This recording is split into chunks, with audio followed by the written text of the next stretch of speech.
who are going to produce biomaterials, biofuel to go to the APMC and purchase things. I hope you get the difference. We want people to create new demands.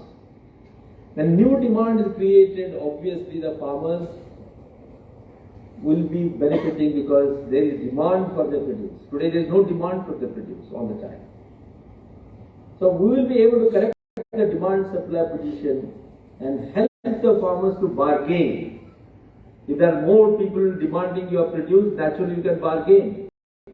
You can ask for better prices. So this is what we want, that link the agriculture sector, not only to the kitchen where rotis are prepared, but link it to a factory where a material is prepared. So this is how we'll be expanding the markets. That means functional expansion of markets. Simultaneously, we need to help our farmers to produce that kind of a crop which will meet that requirement. That means the starting point is the science, agriculture universities. The research and development today has to be the simple hypothesis, not how much of productivity of grain, but maybe how much of biomass I want. So I would suggest that the research development hypothesis and objectives must be reset from the perspective of the farmers, from the perspective of the ecology, and that, which are the challenges of the 21st century. So now, how do we make all this possible? Why is bioeconomy, if it is so, why is it not growing? How can it grow? That is the next challenge. In 1984, when United States farmers started facing similar problems as Indian farmers are facing today, where less demand for the produce, then the experts advised the Minister of Agriculture, United States, that we now need to shift to bioeconomy. So all their scientists were told to go and look for wild races in the forests, for new species, which will give a new kind of a feedstock which will feed the industry. And that's how America took the lead in generating a bioeconomy. But today, European Union has overtaken America as far as bioeconomy is concerned. Very recently, in 2015, they have revised their bioeconomy policy and they call it as knowledge-based bioeconomy, KBBE. So when you talk of knowledge-based bioeconomy, based on the principles that I shared so far, they suggested a few basic requirements which are relevant for India. The first requirement is partnership between the different laboratories. Partnership between all the labs together with the industry. Then partnership of industry and labs with the government. Take the case of India. We have agriculture related research centers under our National Agriculture Research System to ICAR, State Agriculture Universities and Central Agriculture Universities. We have agriculture related centers of research under CSIR, Council of Scientific and Industrial Research. We have similar institutions under the Department of Biotechnology, but hardly there is a platform that brings them together. So unless these labs under different management come together, we will not be able to take advantage of the synergy that is possible through sharing of knowledge, sharing of experiments and other kinds of outcomes. If that partnership was there, we would not have a situation where the decomposition rate of agriculture produce is as high as 6% to 35% in India. In the year 2015, the survey showed that the loss of agriculture produce is of the order of rupees 93,000 crores. That was 10% of the agriculture GVA. European Union, after adopting the bioeconomy, has been able to increase its agricultural GVA by $2 trillion. and transfer the $2 trillion into the pockets of the farmers. Which only means that if India can do that, we will be able to increase the income of the farmers. Then as I said that we need for the academic scientists to work with industry, that is still not there in our country. Some elements we can see in IIT or Indian Institute of Science, but it's still not very common in other labs. Now, take the case of Cambridge University. Many of you have seen, in the Cambridge triangle there are 3 colleges. Those 3 people together have created large number of multinational corporations. It is sometimes the professors who have taken the research and technology and built multinational corporations. United States has built at least 1,000 industries based on the partnership between university and the industry. In India, we don't have one single case as on date where some university can say that it was my science which actually built this multinational corporation. It is not that you are not given technology, but the failure has been to bridge it. So what we need is a consortium between the universities and the industry. And in what way that partnership can build, we have to think of. So if we want to build bioeconomy the way US is building, the way European Union is progressing on, even China has taken a lead now. So India has been thinking of it for quite some time. But we are still at a baby step. So one of the fundamental requirements for all this is to strengthen our agro industry. Agro industry means food processing and non-food processing. Food processing, of course, increases the shelf life, changes the format, and makes the food available to the people wherever they want it at whatever time they want it. It's very important. Otherwise, the onion grown in Karnataka, Maharashtra, Madhya Pradesh, a few states, 4 states which are account for 90% of India's onion, have to be distributed across the country, but we do not have enough agri-logistics and storage system that will ensure that red onion is traveling from these places to all across the country, and therefore you see price differences. But more important is non-food processing. While we have made some progress, we are now around 9% of our agriculture produce is food processed, as compared to 30% in Malaysia, Indonesia, or near 75% in the United States. But non-food processing is still at a very, very embryonic stage, and that's where we need technology. So, the partnership we're talking about with the CSI and ICAR and SAUs is to seek these kind of technologies, because we will be growing crops here.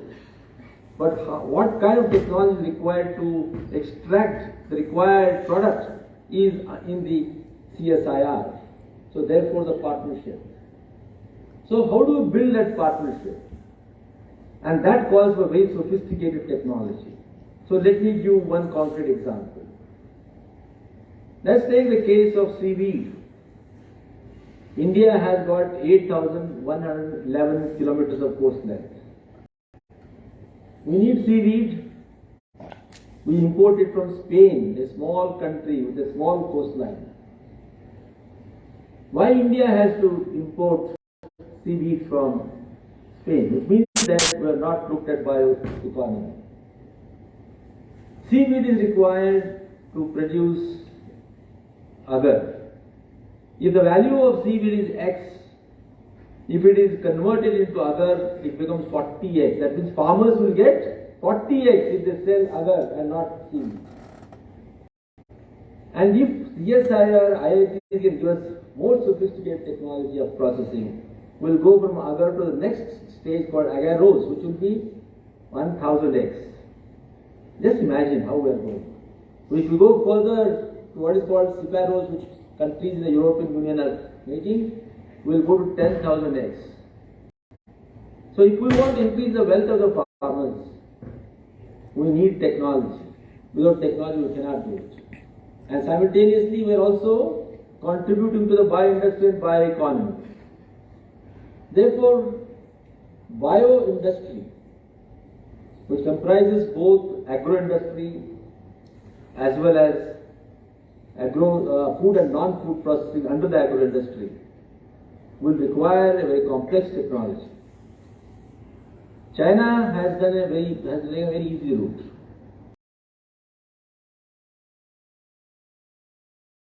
America keeps on producing new technologies and they keep outdating their existing technologies. So there are warehouses in the United States which comprise worn-out technology.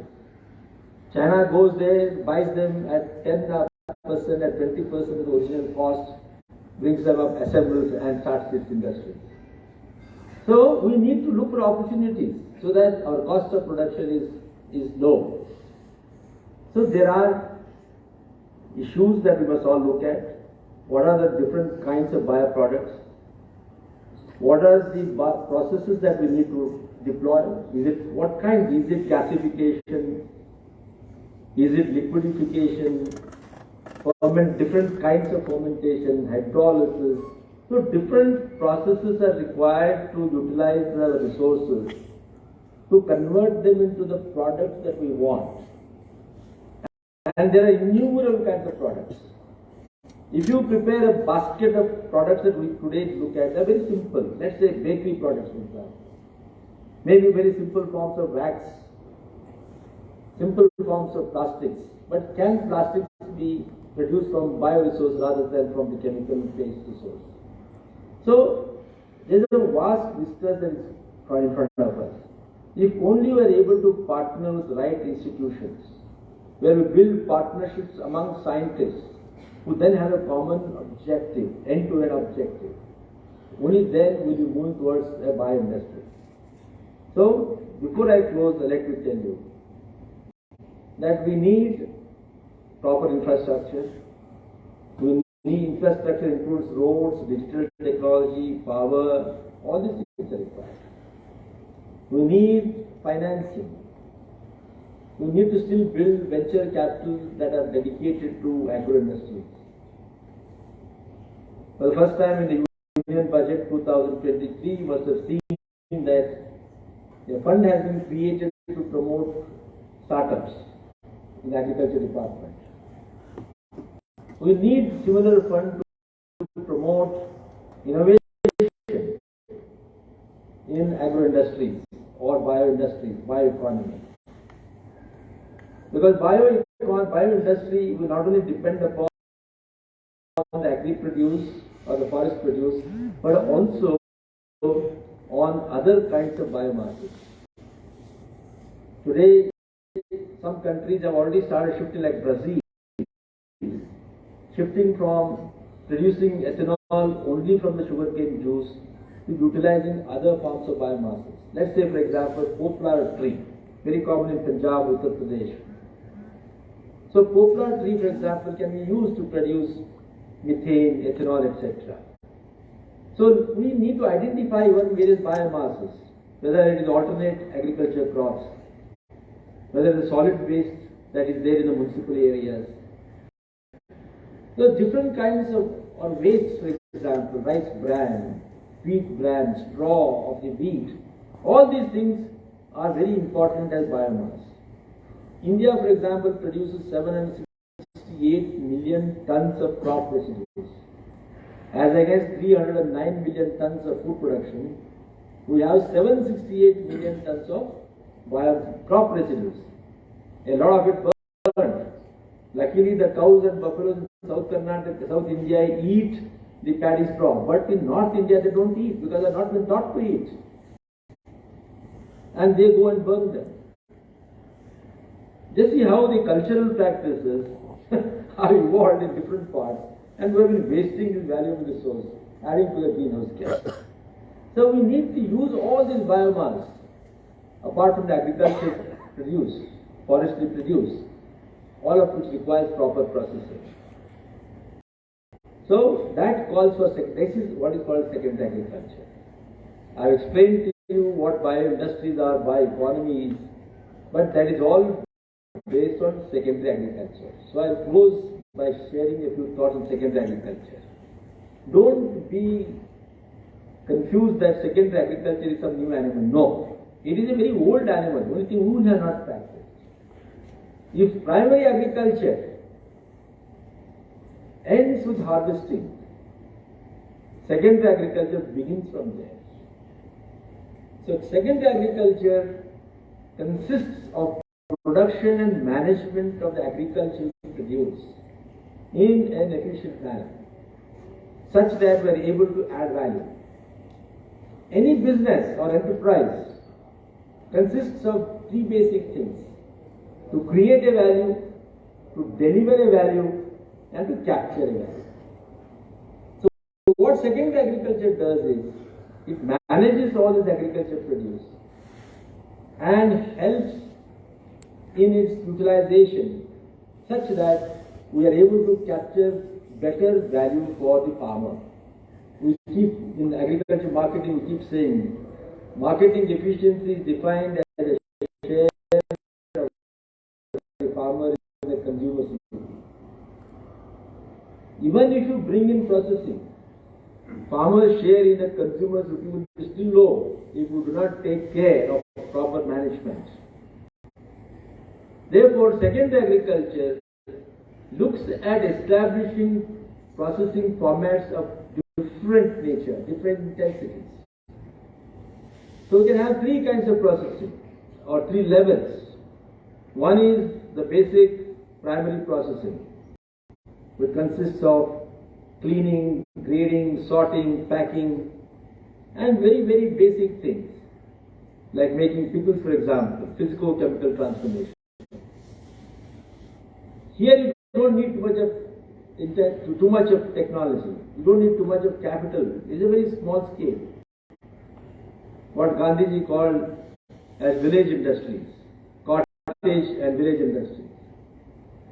Second level is the small scale industries, medium scale industries, where the agriculture produce has to be aggregated and given there because the scales of operations are higher, the technology is more intense, capital requirement is more intense, but they generate more number of employment.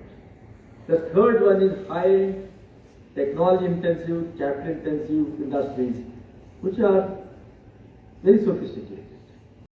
So we can grade them from cottage building industry to small scale, medium scale, and then the high end capital intensive industry. So here, how do we aggregate our produce and make it available for different stages? This processing is what is going to generate employment. In India, for example, though only 9% of agriculture produce is processed in the food sector, we are producing 64 million jobs. No other sector, whether it's steel factories or aluminium, they cannot compete with the processing sector. But of course, a lot of that is in the unorganized sector, that's a different matter. But the number of jobs created in the food processing sector is one of the highest. If only our processing can go up from 9% to 30%, that has happened in Southeast Asian countries, imagine the number of jobs we create. And if we go into non-food processing, the number of jobs created will still multiply. So it is said, when we keep saying that India's agriculture is now dropping in the economy, is not true. We keep saying in 1947, our share in the India's economy was 63%. It came down to 32% in 1998. It has now come down to 16%. And therefore we say that agriculture is not doing well. It's not true. If only we add all these things, the share of agriculture is at least 3 times than what we are showing today. We should now take care to see how to transfer that wealth to the farmers. That wealth is being shared by the intermediaries. How do you capacitate the farmers to get into that sector? This is what I think the agriculture university have started working on. You will be the job creators. You will be the wealth creator. And that time agriculture will not be looked down upon. Today what is that? None of us wants to give our daughters to a farmer, however rich he is. Or even the girl doesn't want to go there. But if we are going to do this thing, I'm sure everybody will go there. Therefore, second agriculture is the future, is the basis of bioeconomy, or is the basis of bioindustry. And bioindustry is the basis of bioeconomy. So I have taken a lot of time. There are many things to tell about this. I'll only stop by saying that the 21st century is going to be a new century. Agriculture universities, agriculture professionals must take the lead with confidence and say that we are now going to create new industries. You don't have to go to Ballari to dig iron ore. You come to my farm and I will give you the feedstock. This is what we have to say. Let there be no greenhouse gas emission there, pollution that is happening there. So the world is today looking at and will look increasingly at mitigating the greenhouse gas emissions to help reduce the negative impact of climate change and simultaneously improve the nutrition standards of our people, improve the economic power of our farmers and the ecology and therefore life on earth through the agriculture. So believe that if civilization started with settled agriculture 12,000 years ago, now after 12,000 years, it is agriculture once again which is going to lay the foundation for a new economy, and that is 21st century. The advantage is we have better technology, better knowledge, better awareness, and we just need to have that conscience. So let me close by saying, quoting two people who I keep quoting many times, where Mahatma Gandhi said, all that we see on earth today is not what we have inherited from our past, it is what we have borrowed and leased from the future generations. We all have a responsibility to the future generations. And the second one, Albert Einstein, who said that science without philosophy is blind, and a philosopher without scientist is lame. So we need scientists to be philosophers so that they know what they are doing and what they should be doing. And simultaneously, the philosophers need to give that input to the scientists so the scientists become their support system. So science and philosophy have to go together, and when the two combine, that is spiritualism. It's nothing else. So we need to live a more spiritual life based on these two wheels of philosophy and science, as using agriculture as a new vehicle for the 21st century. So thank you very much. Once again, I join you all in paying my